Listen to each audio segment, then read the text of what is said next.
Olá, meus alunos, quem segue o nosso canal também, boas tardes.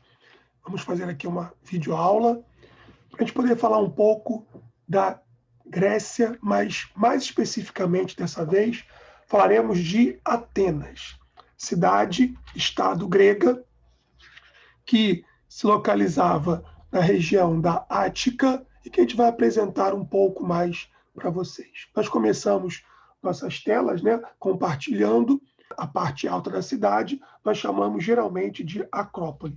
No ponto mais alto da cidade, era comum que houvesse uma fortaleza ou então um recinto que fosse murado, que nós chamamos de Acrópole. Ali a gente vai ter o abrigo dos edifícios mais importantes da cidade e também, né, os templos religiosos, os prédios do governo, né? Nessa região ali, muito próximo, nós tínhamos também a Ágora. A Ágora era um ponto muito importante de uma cidade grega. A gente vê aqui a Ágora de Atenas. Ali a gente vai ter o centro da Acrópole, onde os cidadãos se reuniam para discutir política, para conversar, para fazer negócios. Então, ali era o coração da vida política dos antigos gregos. A gente também vê aqui o templo dedicado à deusa Atena, que era a deusa protetora da cidade de Atenas. Houve uma disputa na mitologia grega entre Atena e Poseidon. A vitória coube a Atena, filha de Zeus, que é a deusa que protege a cidade de Atenas, né? Em geral, o templo ele ocupava a parte mais alta também da Acrópole e tinha como objetivo, obviamente, impressionar as pessoas e também agradar e se aproximar dos deuses da própria mitologia grega. Então, a partir desse primeiro slide, vamos então começar a nossa aula sobre Atenas. Então, Atenas foi a mais célebre, né, a mais famosa das cidades da Grécia Antiga. Ela é hoje a capital da Grécia. No mundo antigo, os gregos não tinham uma capital, como, por exemplo, tinham os romanos. Na Grécia Antiga, cada cidade-estado tinha o seu deus protetor, tinha a sua autonomia política, administrativa e também, de certo modo, religiosa. Eles eram gregos, adoravam os deuses gregos, mas cada polis tinha, por exemplo, o seu deus protetor. Como vimos, Atenas tinha como deusa protetora Atena. Já Esparta tinha o semideus, que depois também virou o deus da mitologia grega, Hércules. Fundada pelos antigos jônios, dórios, eólios e aqueus, os povos que formaram a antiga Grécia, os atenienses especificamente descendiam dos jônios. Situava-se no centro da planície, né, da Ática, a 5 quilômetros do mar Egeu. Nós veremos já já um mapa que vai discutir um pouco essa geografia da Grécia Antiga. O centro original se localizava numa colina, como a gente viu, um lugar mais alto também para a proteção física da cidade diante de um ataque de inimigos. E devido à pouca fertilidade do solo da região da Ática de Atenas, os atenienses lançaram-se para a aventura marítima. Eles eram grandes navegadores. Os atenienses fundaram dezenas e dezenas de cidades por volta do século VII a.C., quando nós chamamos esse período de período arcaico da civilização grega. Então, eles eram excelentes marinheiros. Os marinheiros em Atenas eram chamados de tetas, eram cidadãos, mas eram cidadãos mais empobrecidos, via de regra, de Atenas, e faziam grande comércio no Mediterrâneo, coisa que aprenderam bastante com os fenícios. No nosso canal, nós temos algumas videoaulas também que falam dos antigos fenícios. A sociedade ateniense costumava ser agrupada em 3 grandes categorias: os cidadãos, os metecos, nós veremos, que são os estrangeiros, e os escravos, que compunham a maior parte do corpo de pessoas que formavam a polis de Atenas. Eu coloquei esse mapa aqui para que nós possamos fazer uma pequena observação da própria geografia da Grécia Antiga. Aqui nós temos a região que hoje faz parte da Turquia, mas que no mundo antigo era território grego.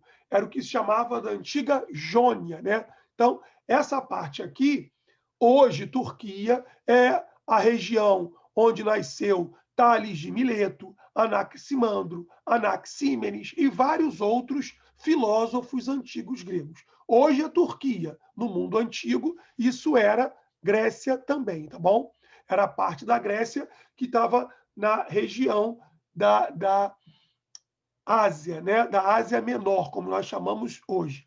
Ao sul aqui, nós temos a região do Peloponeso, com as polis de Corinto, Olímpia, onde aconteciam os Jogos Olímpicos na Antiga Grécia a cada 4 anos. Já vimos isso em aulas anteriores. E a polis de Esparta, mais ao sul aqui do Peloponeso. Essa região do Peloponeso era uma região mais fértil da Antiga Grécia, com mais planícies e mais fértil. Aqui na região da Ática, nós temos Atenas, tá? Que é hoje a capital da Grécia, e era uma das polis mais prósperas da Antiga Grécia. Mais ao norte, nós temos a região aqui, que é da Macedônia, onde a gente também vai ter a região que é onde nasceu, por exemplo, o filósofo grego Aristóteles. A gente vai ter aqui, por exemplo, Estagira. Aristóteles é um estagirita. E o Monte Olimpo, que era o ponto mais alto para os antigos gregos, né, da Antiga Grécia, onde viviam os deuses. Os deuses moravam no Olimpo. E Zeus, nós sabemos muito bem, era o senhor do Olimpo.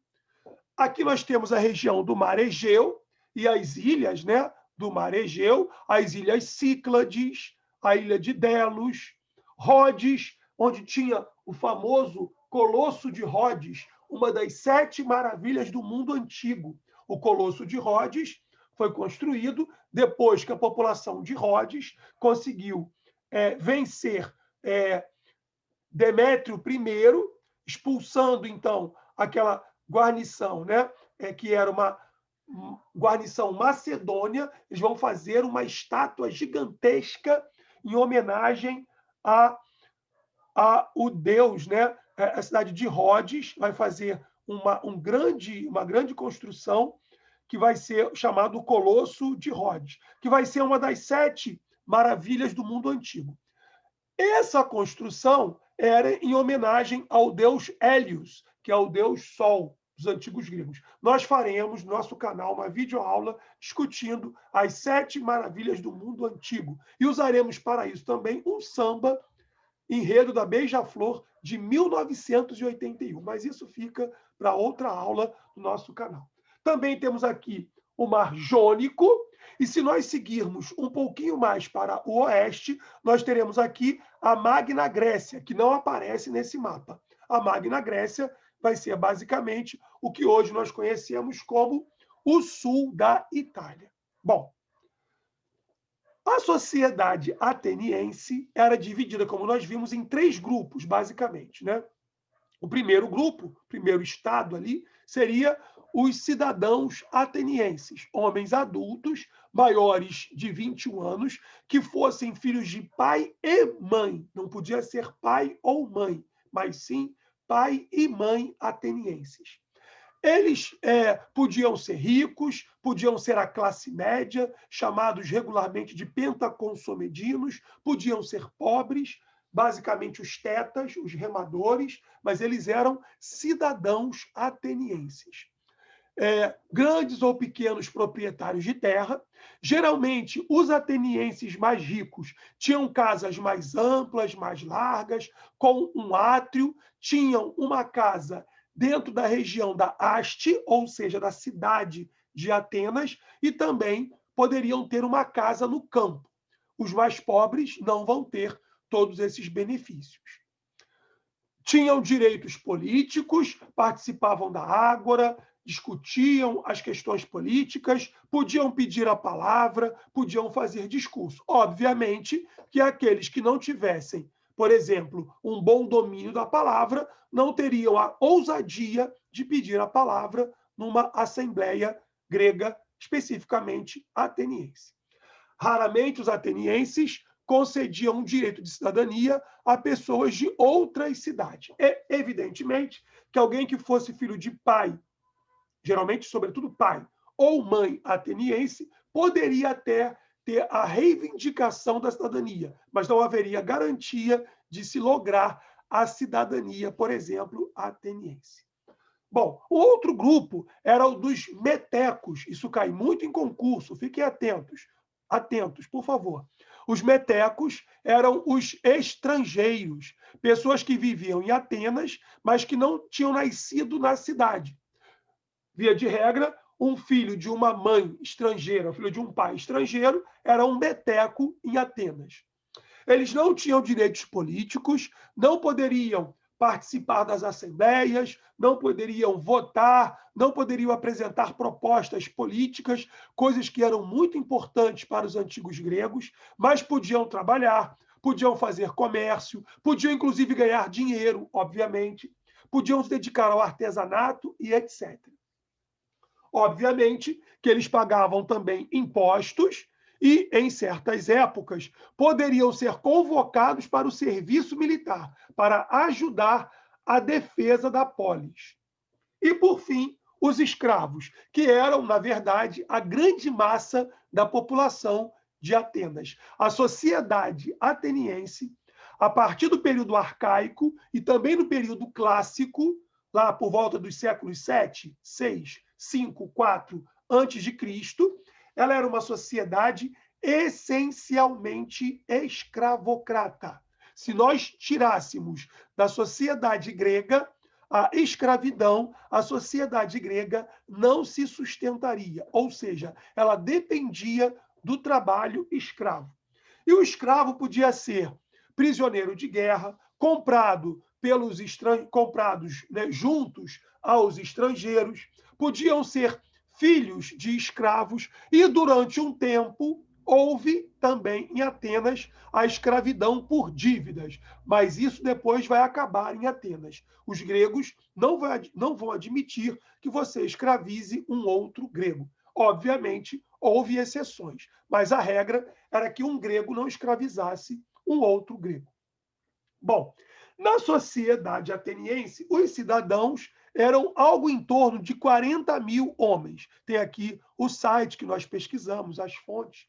As mulheres e os seus filhos, né, dos cidadãos, que seriam cidadãos quando completassem a maioridade, eram algo em torno de 80 mil. O sonho de uma mulher que vivesse em Atenas e que não fosse cidadã era um dia se tornar cidadã ateniense. Os metecos, que são os estrangeiros e suas famílias, algo em torno de também 80 mil. E vejamos aqui, os escravos, que você poderia conhecer pela própria vestimenta, a vestimenta do indivíduo dá a condição social dele para que nós pudéssemos compreender. Você olhando o indivíduo grego, você poderia mais ou menos bem saber qual era a condição social que ele tinha no meio onde ele vivia. Os escravos eram a grande massa, algo em torno de 200 mil pessoas em Atenas. Bom, a sociedade ateniense, de acordo, né, com o trabalho dos historiadores, no final lá do século IV a.C., ela tinha 400 mil habitantes, dos quais apenas 40 mil eram, de fato, cidadãos, ou seja, 10%. Homens maiores de idade, que fossem honrados, que defendessem a cidade no campo de batalha e pudessem se armar para tanto. Tinham que ter um mínimo de autossuficiência.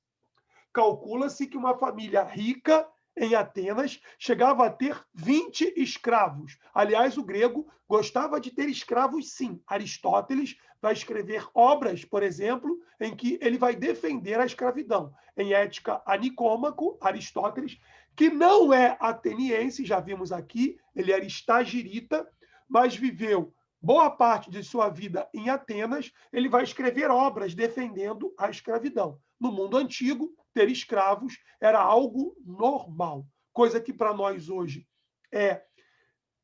não é palatável, não admitimos, não aceitamos, não vemos com bons olhos a escravidão. No mundo antigo era algo comum, né, trivial.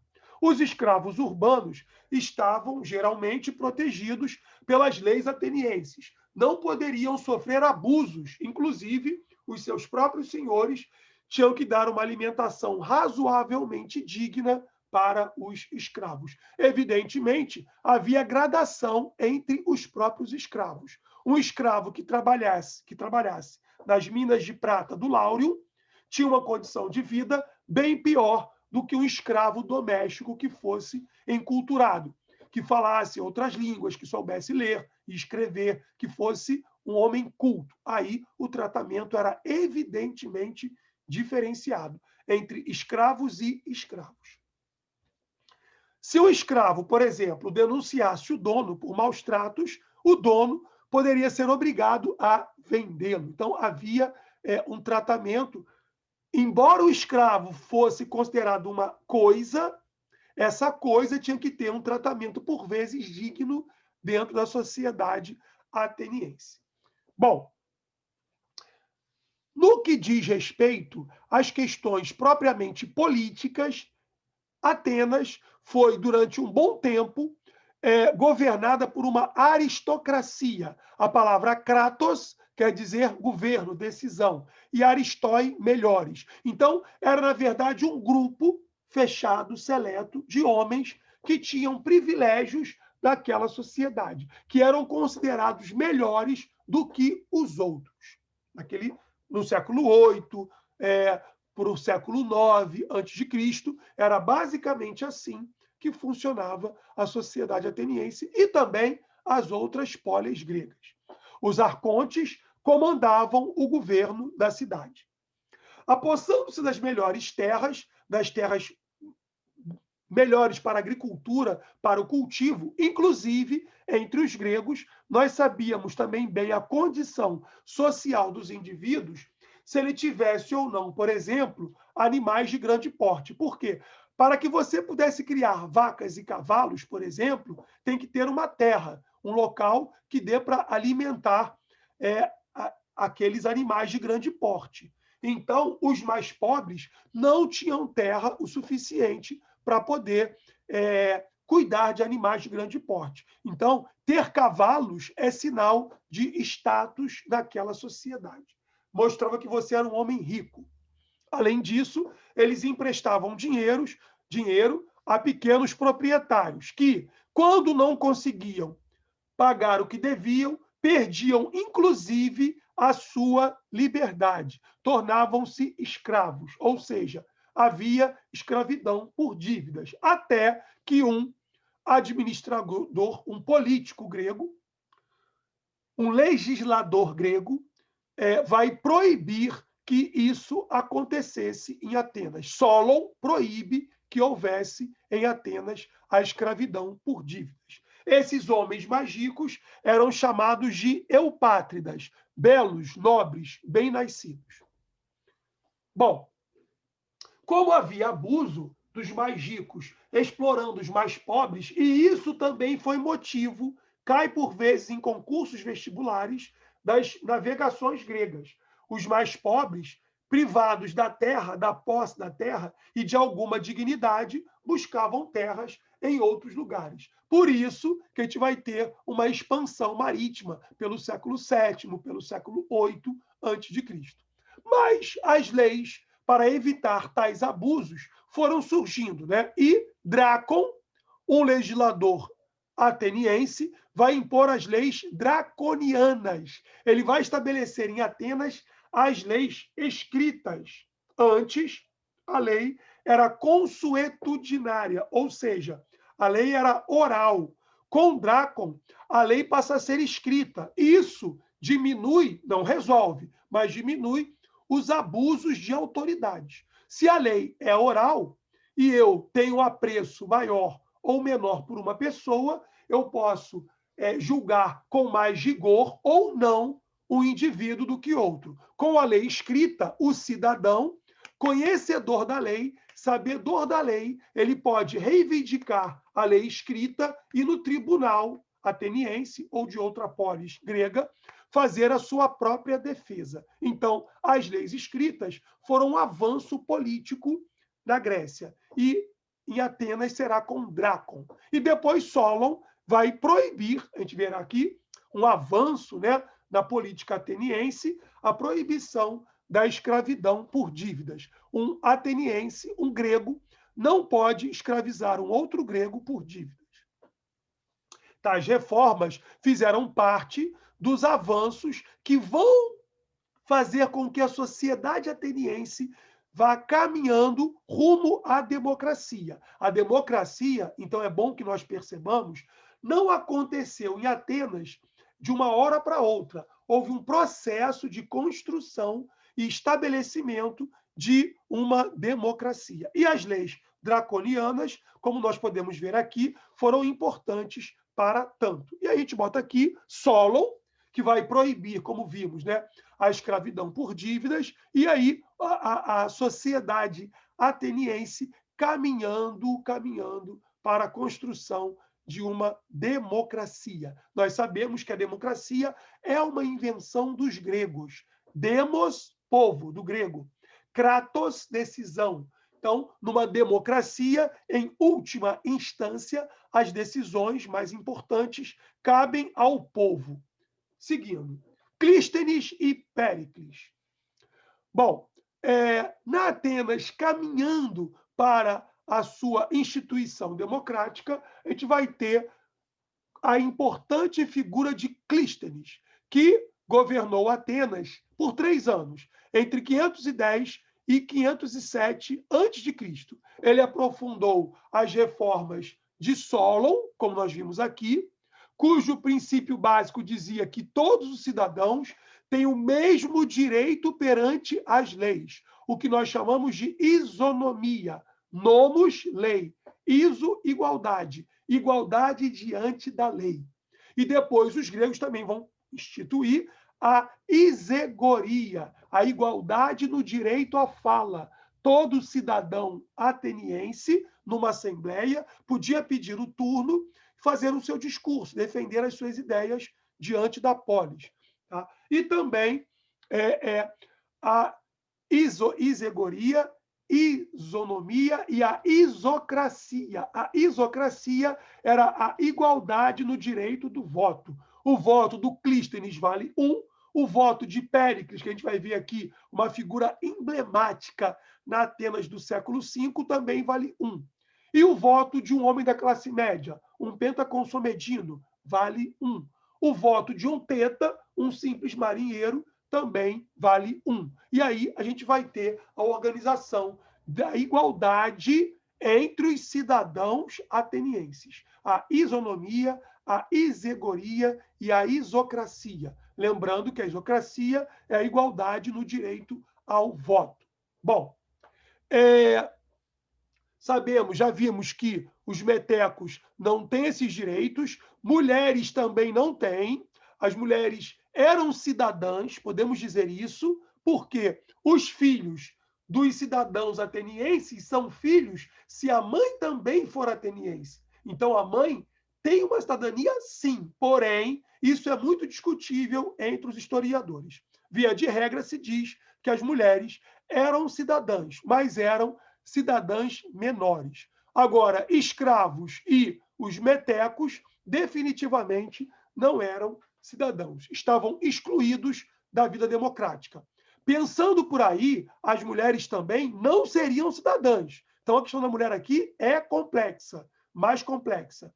Porque as mulheres não tinham o direito de ir para a Assembleia, ir para a Ágora, apresentar propostas e discutir as questões políticas.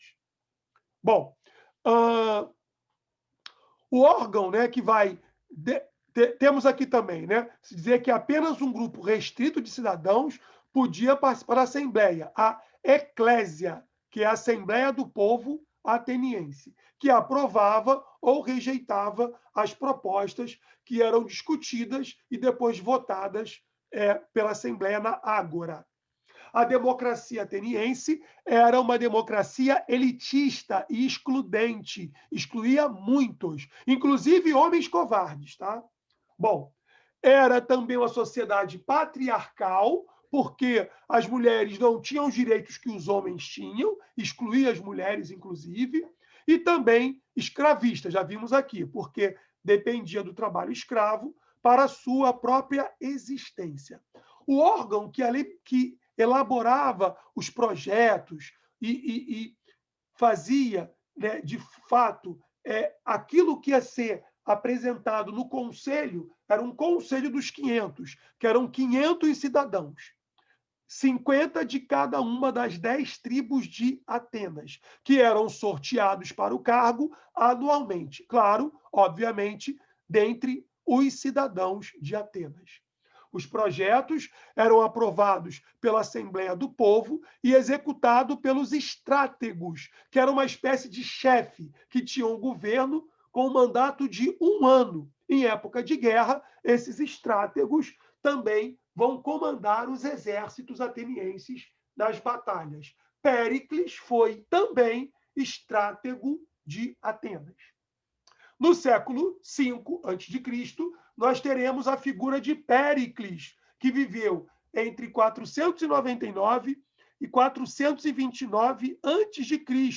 Ele morreu já com 70 anos em função da peste, que promoveu uma grande epidemia em Atenas. Ele foi acometido pela peste e morreu na peste durante a Guerra do Peloponeso, uma guerra que envolveu Atenas e seus aliados contra Esparta e seus aliados.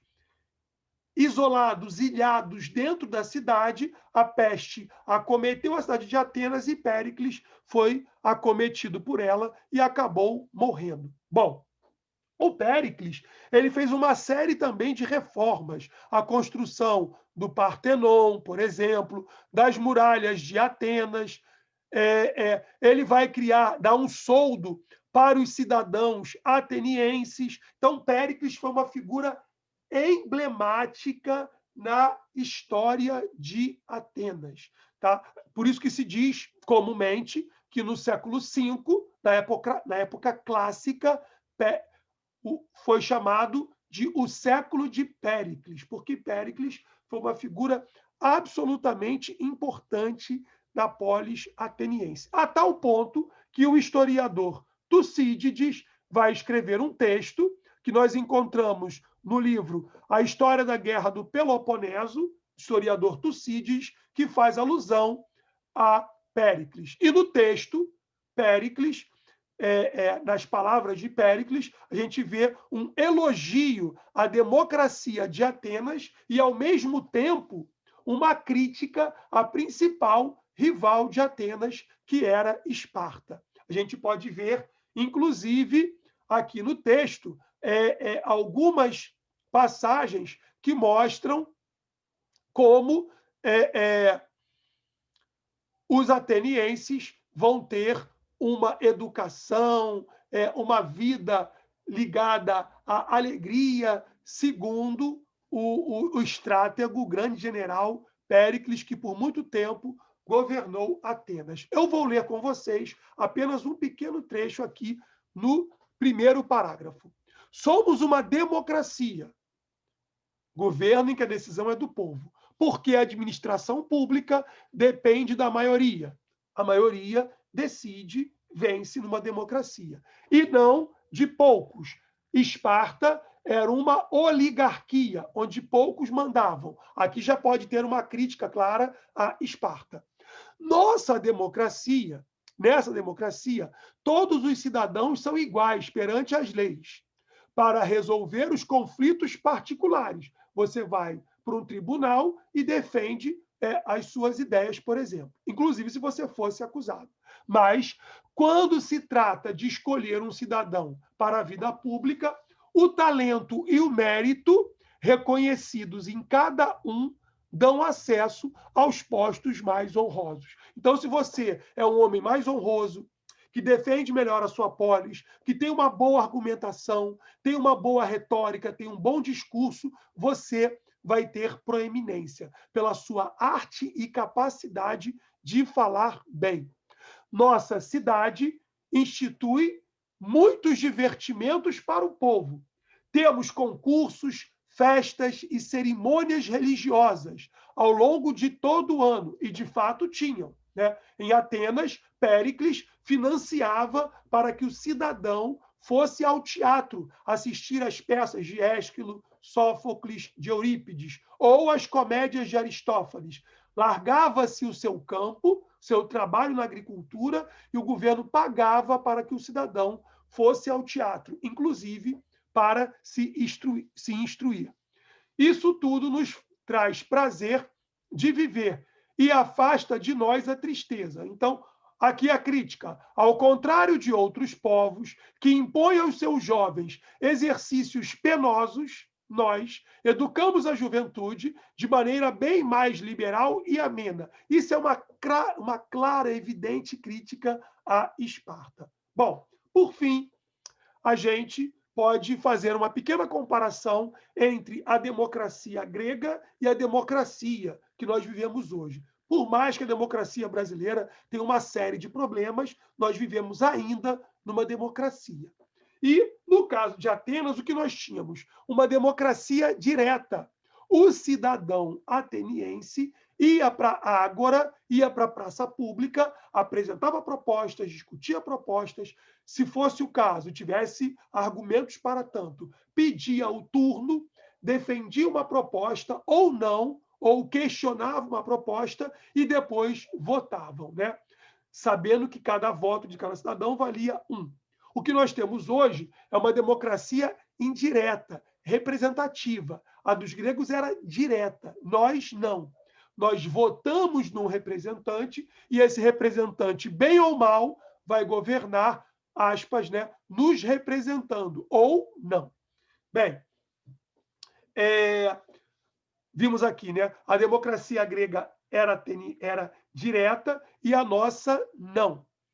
Na antiga democracia ateniense, a votação na Assembleia era precedida de um período de intensa discussão nas lojas, nas tavernas, nas praças da cidade, nas mesas junto, quando se reuniam para também comer, mas depois eles votavam e o voto de cada cidadão valia um, independentemente da sua condição social. Sendo cidadão rico ou pobre, o seu voto valia um. E entre nós, os nossos votos também valem um. Não importa que nós sejamos mais ou menos ricos, o nosso voto vale um.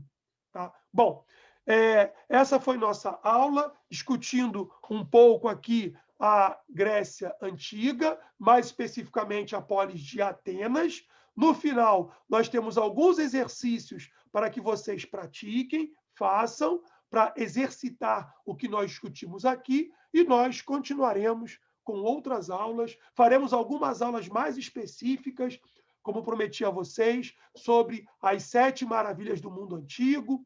Vamos tratar aqui algumas coisas mais pontuais, como era o cotidiano dos ricos e dos pobres da Grécia Antiga, e etc., já que esse tema, né, da Grécia tem muito a ver conosco e afetou muito nossa vida. Nós somos grandes herdeiros dos antigos gregos. Não é sem porquê que quando, na Europa, dos anos 1980, quando se formava lá a União Europeia, se cogitou da Grécia não fazer parte da União Europeia. Porém, na época, o então presidente da França, François Mitterrand, vai dizer, e eu concordo, tendo a concordar com ele, ele dizia: nós não podemos virar as costas da Europa a Platão e a Aristóteles.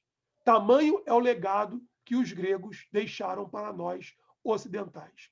Muito bom, nos encontraremos então nas nossas próximas aulas, nas próximas semanas. Um grande abraço, paz e bem a todos e todas. Tchau, tchau.